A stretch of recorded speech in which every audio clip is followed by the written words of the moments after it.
Hi there, welcome to Floating in Dreams. This is eyeshadow palette month and today we're going to be ranking all of my murky, more muted, colorful palettes.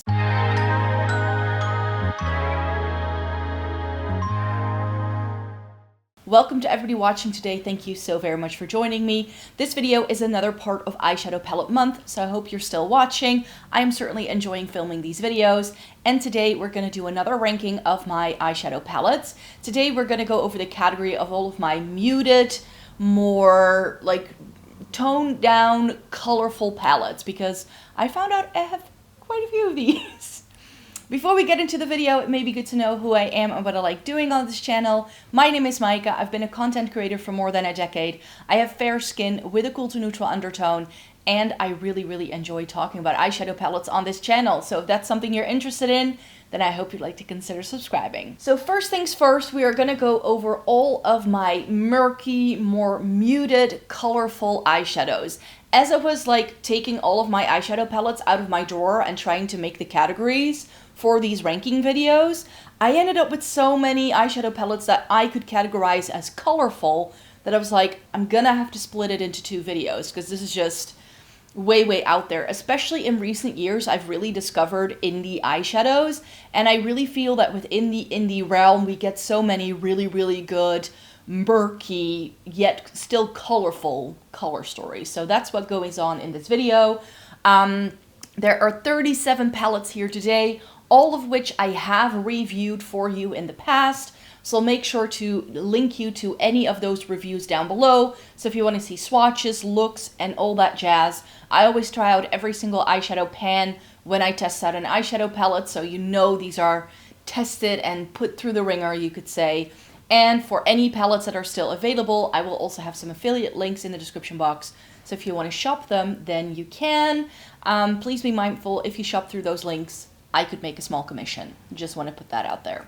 So yeah, 37 eyeshadow palettes. So let's just get to this ranking because this is going to be a long one. We're going to kick things off with the first 7 palettes in the ranking, and then we'll go in like sections of 10. And I will have timestamps, so if you want to skip through to the top 10, you can. But in the number 37 spot, I'm going to be ranking this. This is the Huda Beauty Emerald Obsessions. This is an older palette in my collection. Still a really lovely one. I like it for its slightly murky green color story that it has. Like in my brain, this doesn't sit there as like a full pop of something really bright green. This is definitely, especially because of these shades here and here, I feel it has a murky quality to it, which is why I still like it. But it is ranked in the lowest spot here because I just have so many other color stories that I would categorize as murky colorful that I really enjoy so much better than I do this. In the number 36 spot, I'm going to have this one. And this is sort of like a 2-in-1, you could say, because on the one hand, the packaging I'm showing you the Kaleidos Futurism Sci-Fi Green palette, which was very similar to the Melt Gemini, and you will see as we move on in this ranking that the Melt Gemini is definitely one of the higher ranked palettes here, so I decluttered those shades. The only thing I did do is that I kept around the packaging because it's just too stunning, and what I ended up doing is I repressed eyeshadows in here from the Wilderness palette that Beauty Bay used to do. So I'll pop a picture of both of the original color stories up on the screen. In case you're unfamiliar with my content, I really like rearranging palettes to suit my needs rather than keeping things around just to have it be pretty for you guys. So I have videos up where I rearrange color stories to my liking, and this is one that I did that too, and this is one that's really lovely. I did really enjoy these 6 shades, and I feel that the murky undertone of these green tones goes with the packaging really well, so that's why that Beauty Bay palette is now housed in this, and I only kept the 6 shades from that Beauty Bay palette that I ended up loving. But yeah, that's why it's ranked in the number 36 spot. Number 35, Velvet Love from Zoeva. Yes, these are very neutral, but I have emerald green eyes, and this is like a softer, murky green color story. So I definitely have some color stories in today's ranking that could veer towards a neutral, but because they have these like murky tones in, I decided to put them in this video and not with my neutral tone palettes because I have even more of those, and I had to take decisions. So maybe you don't find this a colorful palette at all. It definitely has like a golden undertone in all of these. I enjoy this. This is really good quality, but it is very limited what you can do with this. It just doesn't have very many options, which is why it's here. A palette that I really enjoy the color story of is the Jewels and Gem from Odin's Eye. But the reason why I'm ranking it this low is because me and Odin's Eye, we don't always see quite eye to eye. And this is one of the palettes that I felt was a little bit lacking for me. I love the mattes we get in here, but some of the shimmers just really don't pick up very well with a brush. And therefore I cannot really create the looks that I feel I could do with this if I could use brushes with all of the shades. So perhaps a little bit of a petty reason for some, but I definitely have some Odin's Eye palettes that I love and that I really feel are great quality. And then I have palettes like this that were they just left me wanting more, and I just feel like Odin's Eye might have a batch problem. And this was a palette I bought because I thought the color story was so interesting, because that's something that I do love about Odin's Eye. Their color stories always suck me in. So a color story like this, where it's like murky with neutrals and pops of color, is very much after my heart. So I don't want to knock it down for that, but quality-wise, I just wasn't a huge fan. Next up is this Nomad palette. I love my Nomad palettes, but the Verona palette, Amore e Morti, is not the best color story for me. I love it for what this does and what it can give. Here is what the color story looks like. It has these two doors. So this way, maybe this way you can see it a little bit better. So you have those brighter pops of pink and red at the top, and then you have the murky shades at the bottom. That's why I decided to put it in this video. I'm also going to be ranking all of my super colorful palettes and like the more bright things. Not sure if that video is already up when you're watching this, but if I have it up, I'll link it down below. But the Nomad Verona palette was just, the pinks in it weren't quite right for me, and of the murky shades, there were only a handful that I truly adored. I love the Nomad formula, as I already mentioned, so that's not the issue here. It's just that this color story, I feel I have other things that can do a similar thing that suit me better. Discontinued but still a lovely quality palette is the Zoeva Eclectic Eyes. This is really pretty, and if I think of like neutrals with like murky colorful shades, this palette pretty much takes the cake because it's the 50-50 split between those two things. We have neutrals and then these murky shades, and it's these four murky shades that I always reach for when I do reach into this palette. You can see that I love this shade because this has quite a bit of a dent. These are soft, buttery, smooth, and blendable, but very much discontinued, and I don't think this is going to be like one that you would have to chase down. It's not one of the discontinued palettes where I'm like, this is one if you can still get your hands on it, could still be worth it. This is definitely an older one in my collection as well, so that's another reason for ranking it this low. And this may come as a bit of a shock because I love Melt for my murky shades. But again, like with the Nomad, I have just come into other palettes that do something similar to this and that I just like better. So this is the Melt Waiting Room palette. This was part of the Beetlejuice collection. This is never going to be decluttered. If I ever decide to declutter it, it would end up in a makeup memory box because I just really adore this palette. It's essentially grays with reds, and these are really stunning. And for the longest time, these were the only reds I had in my makeup collection.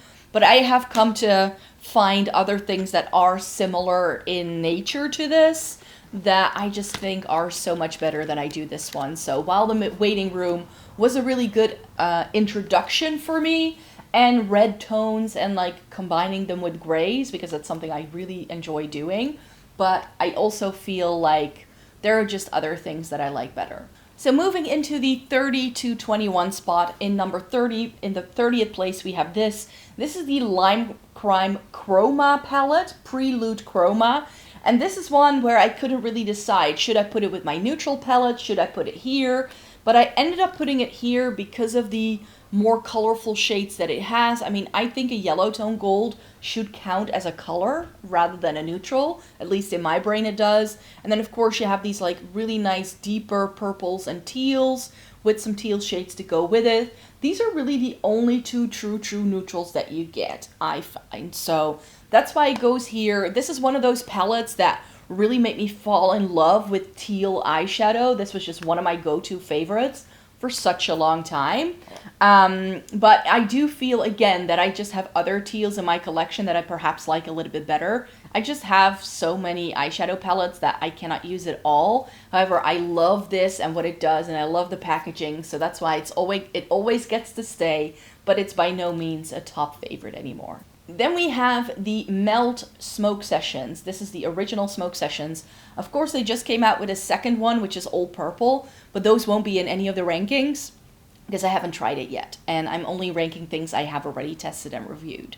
So the Smoke Sessions is really stunning, and I decided to put it here because I feel this is murky enough to go into this video. It's essentially like green golds with these brighter pops of green, but together I feel they make for some really swampy looks, which is why I like it. But this to me is a companion palette. I love pairing this with the Melt Gemini to have more shimmer options, because that palette only has 2 shimmers, and this is 2 mattes and everything else is a shimmer. So great companion palette, and I've said this a lot about Melt. If you have a couple of Melt palettes, they all kind of slot together like a little train, because each palette has a few shades that will go really well with some of the other palettes that the brand does. So I do really enjoy Melt for that reason as well, and they're pretty much the king of the grunge. So you know there's going to be a lot of Melt in this video today. Then we have this guy. This may be a bit of a surprise to some people, but this is the Shroud It's Freaking Bats. This is with, mine still says Beauty Bean, but I think she's now called Betty Bean. She changed her name since I bought the palette. And this was, of course, the palette that had so much people raving about it that it just sold out within minutes. Then they put up a pre-order and it took months to be shipped to people because they had completely underestimated how many people would want this palette. So that's definitely, a learning curve for this brand, but that's not the reason why it is ranked here. My main reason for not loving this more than everybody else does is because none of these colors really create good cohesive looks. I feel I need to always combine all of my Shroud palettes, and this color story, while really pretty, I just always feel a little bit held back by how the shades combine. So I feel that the mattes and the shimmers that look similar to each other in the pan, on my complexion anyways, they don't tend to go together. Next up is the Tribe from Juvia's Place. Rest in peace. This was discontinued a long time ago. Another one where I was like, should I put it with my neutral palettes? Should I put it with the warm tone palettes? Should I put it with the colorful palettes? I decided to put it here because I feel like I always go for these like green tones and the teals. That's what I opt for. And then this like really murky sort of brownish with a yellow undertone sort of shade. Those are the ones I like, and I love that these 2 shades, when you put them on the eyes, they have a bit of a green flip. So that's why, to me, this isn't truly like a warm tone palette. It's not even a neutral palette. It's definitely more of like a murky, colorful thing that I still have, and I still like this. But again, I just have so much teal eyeshadow that I think this is perhaps a little bit like superfluous in my collection by now. So it is, of course, discontinued as well, so that's why it's ranked here. Palette I tried quite recently. This was in my July review. This is the Mini Bloom from Clarity Cosmetics. And Clarity Cosmetics has some really stunning eyeshadow. This is good. But the main issue I have with this color story is that it's just a little bit too saturated for someone with light skin like me. I think this is going to be stunning on medium to deep skin, but on me, it just kind of didn't work very well. I found the mattes to be a little bit patchy. The shimmers are just a little bit too mid-tone for it to really show up on me. Didn't experience much creasing or fading with these, which with these kind of colors, I sometimes have that issue. So it was good quality eyeshadow, but I just felt that it was almost overly saturated, and therefore the shades all sort of looked very samey on me. Then we have this guy, the Lunar Beauty Eternal Eclipse.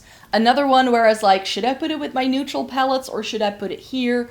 But again, the look I tend to go for when I reach for this palette is the murky grayish blues on the bottom row. That's what I go for. I sometimes throw in this like silvery taupe thing that's right there in the middle, and you do get some warmth here, but I feel that that adds to the murkiness of the palette, so that's why it goes here. This is the only Lunar Beauty palette that I've ever tried, and I just never had the inkling to try even more. So for me, usually when I love a brand and I fall in love with it, I will have multiples by that brand. but that just never really happened to me for Luna Beauty. It just never really struck me as anything special, so that's why it's here. This was also in my July palettes I needed to go back to, so I will have done a look with this and have filmed wearing this eyeshadow for sure as well. Then we have this guy. This is the Beauty Bay Metamorphic, which is the next one in this ranking here today. And this, again, I couldn't decide whether I should put it here or in my more like lighter, colorful color stories. But this, I just feel it's so nicely muted, and that's why I said in the intro that this wouldn't just be murky palettes, it would also be more muted color stories. And I definitely feel, yes, we get like a brighter pop of lilac in here, but I think that's like the only true like pastel thing we get, and everything here is like quite desaturated, very soft. The Beauty Bay formula just isn't really my favorite. I know it's very affordable, so therefore a lot of people love it, but to me, I just want better blendability, and again, I prefer shimmers that I can use really easily with brushes, and these are so creamy that you need fingers to apply them. If that's something you don't mind doing, you'll probably rate this a lot higher than I do, but for me, it's just not my perfect palette for that reason. Remember what I said about Melt being in this video for sure. This is the blueprint, another one where I was like, it's half neutral, half blue, what should I do with it? This is what the actual palette looks like. The other one was the box. But here I just, again, because of these like darker, more saturated neutrals, to me, it always comes down to a slight smoky eye with a pop of blue. That's just the way it pulls on my complexion. Maybe if you have deeper skin, or maybe if you're more warm toned, this could pull very differently on you. But for me, that's just what the way the pendulum swings, you could say. So therefore the blueprint is right here, because I have plenty of neutral palettes with a pop of blue. I really do. I even have a couple that are gonna show up in my neutral video, because some of them just have more neutrals than they do colorful shades, and those I decided to put with the neutrals, and the things that are like this 50-50 split are in here. Moonfall from Shroud. This I like a little bit better than the It's Freakin' Bats for the most part, because this is a little bit better in terms of how the colors go together for me, and these shimmers in this thing are just amazing. I mean, they have really, really nice intense metallics in here. I like the mattes. I like the murky undertones of this. So this is definitely a good one from Shroud. Then we have Glaminatrix in here as well. This is the Nocturnal palette. Really, really pretty. This was my favorite of the two Glaminatrix palettes I tried when I first tried the brand. I don't love this like foamy packaging. It feels a bit cheap. But I love that we get these like brighter, colorful things and then these like murky neutrals. So again, it's a colorful palette, but it does a little bit more than just be like stark, colorful rainbow colors, which is what I prefer. I think that's why I ended up with so many colorful palettes in recent years, because I have been trying things like this. This is nice, but I do think that Glaminatrix can do other things that are better, and especially in this video, I just have tried other more murky, colorful things that I prefer over this. And then finally, number 31, this is the ColourPop Troublemaker. This is essentially a neutral palette, but again, it has quite a few like burgundy plum leaning shades in, like here. So to me, because of the murkiness of this, I didn't want to put it with my neutral palettes, because it's just a little too murky to be neutral, but it's not colorful enough, I think, to be in this palette ranking right here. So yeah, it is lovely. I do really enjoy this. It is the good ColourPop formula, but because it's such an in-betweeny kind of color story, I don't love this more than I do, even though this is one of the good ColourPop palettes that I've tried in recent years. Getting into the top 20 then, number 20 is this. This is the Adept Ninhydrin. This is my favorite Adept palette in my entire collection. This is one I can work with really easily. We get two mattes. Everything else has shimmer.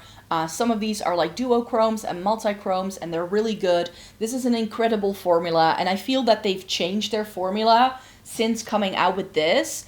I'm currently testing out the Adept and Amy Loves palette in my palette review this month, so I hope to be able to give you some more thoughts on the newer formulas they do. But I did try one of the newer palettes that were released after this, and that one I didn't love as much. So this I like. It is the nice murky color story that I definitely have a preference for, so that's why this always gets to stay in my collection.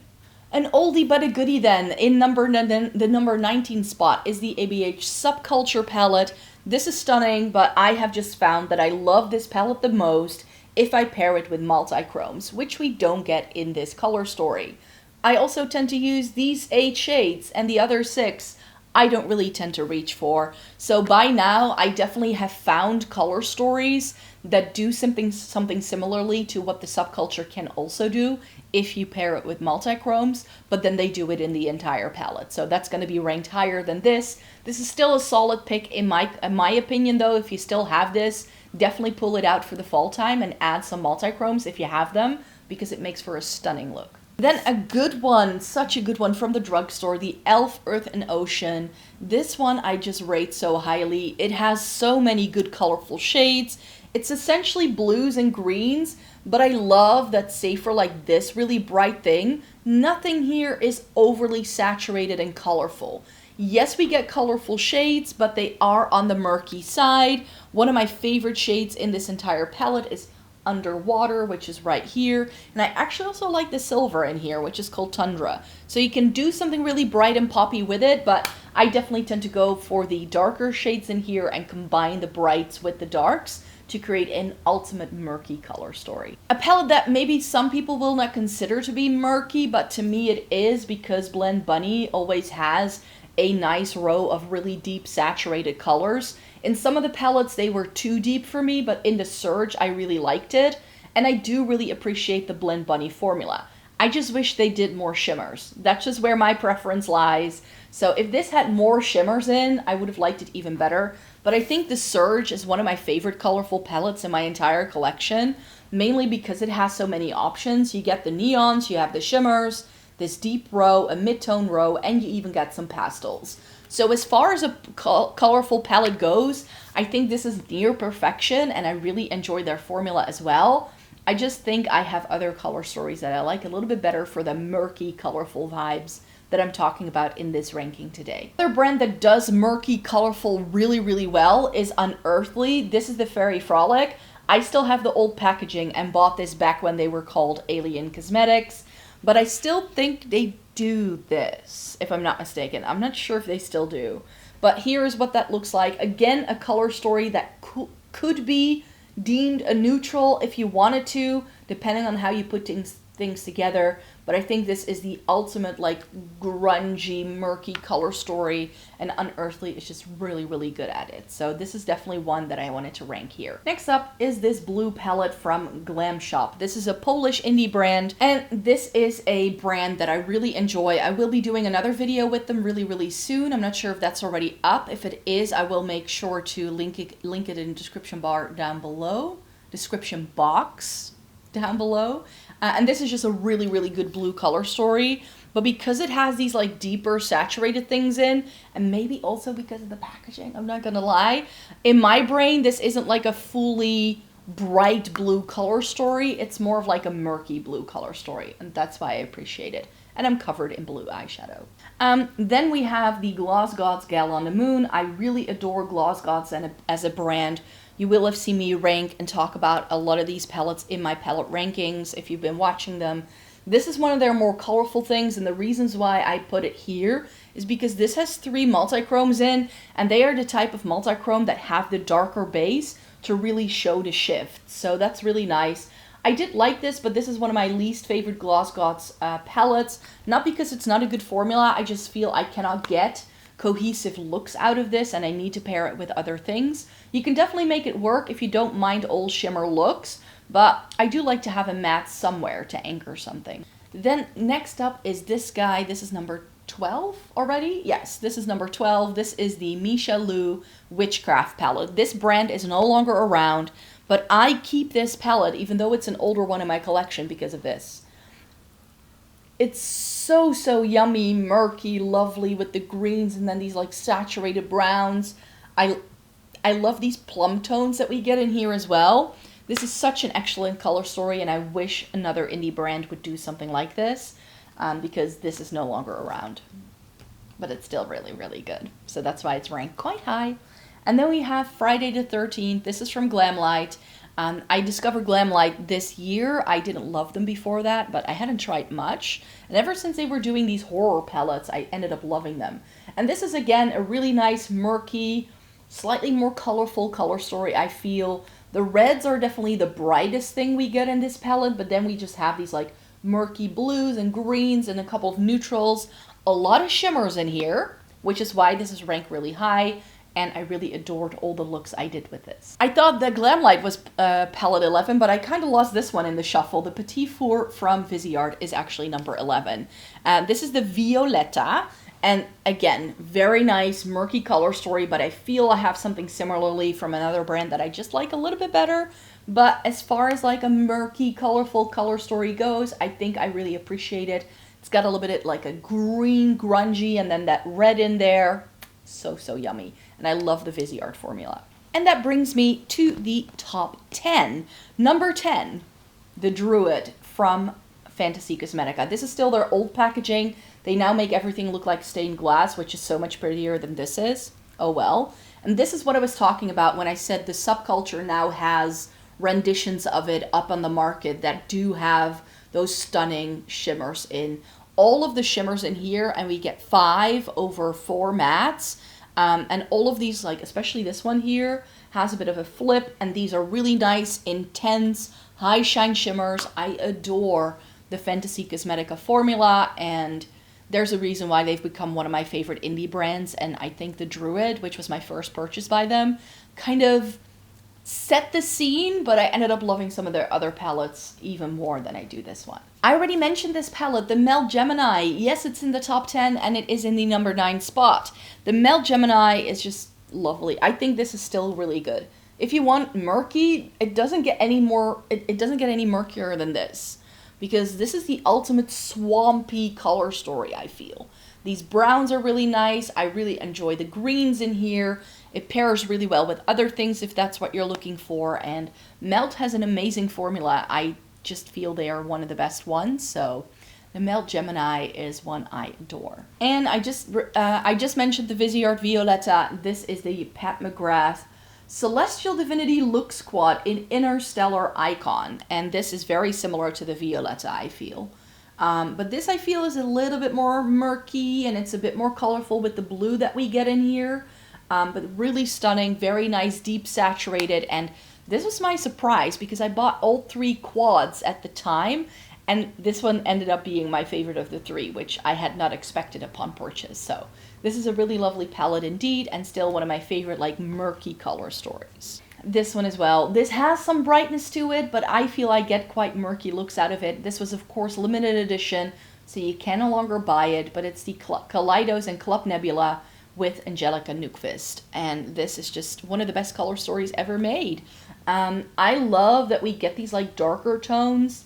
Yes, it has brightness, but some of these colors are also quite muted, and therefore it works really well together. So you can make this super bright and intense and sort of like boom kapow, but you can also tone it down and make it a bit more wearable and have those muted shades in, and I just think that this is a really lovely color story till this day. It is one of my favorite palettes in my collection for that reason. And then another one that is no longer around, but they bring this back from time to time, so I think anyone who was interested in the Muerte could have picked this up at some point, because I think they brought it back as late as last year.